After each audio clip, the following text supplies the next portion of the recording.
दोस्तों माननीय supreme court ने आईपीसी 498 पे बहुत ही बेहतरीन जजमेंट दिया है। अब 498 का केस पति का फ्री हो जाएगा, पति का यहाँ पे कोई भी पैसा नहीं लगेगा। तो यहाँ पे अब कोई भी टेंशन नहीं लेनी है। बहुत बड़ी बात माननीय सुप्रीम कोर्ट ने इस फैसले के अंदर कही है। बहुत ही महत्वपूर्ण जजमेंट है, इसलिए करना क्या है, वीडियो को बिल्कुल अंत तक देखना है, तभी पूरी जानकारी समझ में आएगी। आधे अधूरे वीडियो से कोई भी जानकारी समझ में नहीं आएगी। और अभी आपको करना क्या है, इस चैनल को सब्सक्राइब नहीं करे हैं तो पहले आपको सब्सक्राइब भी करना है, तो बेल आइकन को भी दबाना है। तो चलिए शुरू करते हैं। तो वेलकम दोस्तों, मैं हूं आपका अपना एडवोकेट जितेंद्र। दोस्तों यहाँ पे हर किसी की फाइनेंशियल कंडीशन ठीक नहीं होती है। कई बार क्या किया जाता है कि पत्नी के द्वारा झूठा 498 का केस कर दिया जाता है।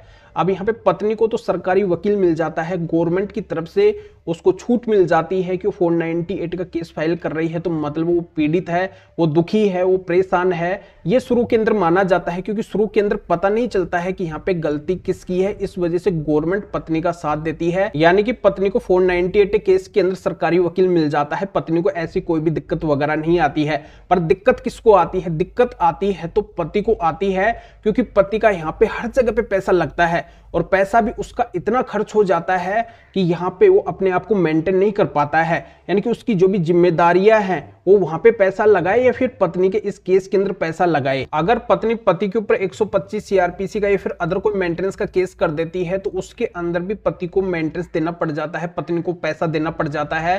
पर यहाँ पे 498 केस के अंदर भी पति का बहुत ज्यादा पैसा खर्च हो जाता है। तो इस मामले के अनुसार मैं समझा देता हूँ कि पत्नी के द्वारा 498 का केस किया जाता है। जैसा कि आप सभी को पता है, हर मामले की तरफ पत्नी इस मामले के अंदर भी 498 के साथ में अन्य कई सारी धाराएं ऐड करवा देती है।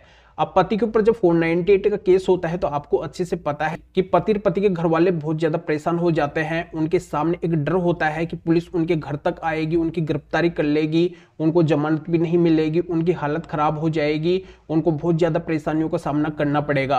तो इस डर से वो क्या करते हैं कि एंटीसिपेटरी बेल के लिए हाईकोर्ट के अंदर चले जाते हैं और हाईकोर्ट से उनको एंटीसिपेटरी बेल भी मिल जाती है। पर उनके ऊपर एक शर्त लग जाती है कि एंटीसिपेटरी बेल तो हम आपको दे रहे हैं, ये हाईकोर्ट का कहना होता है पति को, पर आपको है जो अपनी पत्नी को 10,000 रुपए मेंटेनेंस का देना पड़ेगा। यानी कि 498 केस में हाईकोर्ट के द्वारा पति को एंटीसिपेटरी बेल देने के बदले पति के ऊपर 10,000 रुपए पत्नी का मेंटेनेंस भी लगा दिया जाता है। तो यहाँ पे पति और भी ज्यादा परेशान हो जाते हैं। तो फिर उनके द्वारा इसकी अपील माननीय सुप्रीम कोर्ट के अंदर फाइल की जाती है। वहां पे अपनी बात रखी जाती है कि ये एक क्रिमिनल ऑफेंस है, क्रिमिनल केस है।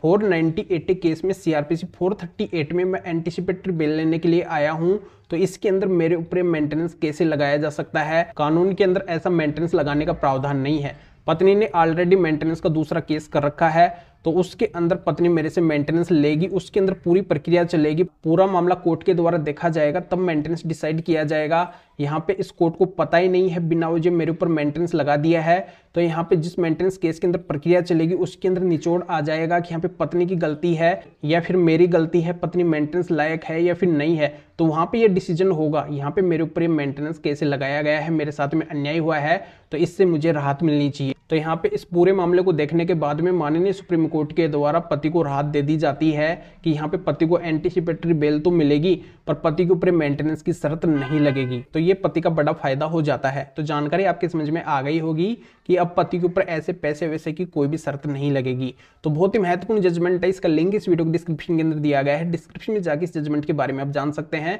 और भी बातें आपके अच्छे से क्लियर हो जाएगी, समझ में आ जाएगी। तो अभी आपको करना क्या है, वीडियो को लाइक करना है और शेयर भी करना है जो और लोगों तक जानकारी पहुंच सके। तो वीडियो देखने के लिए आप सभी का बहुत बहुत धन्यवाद।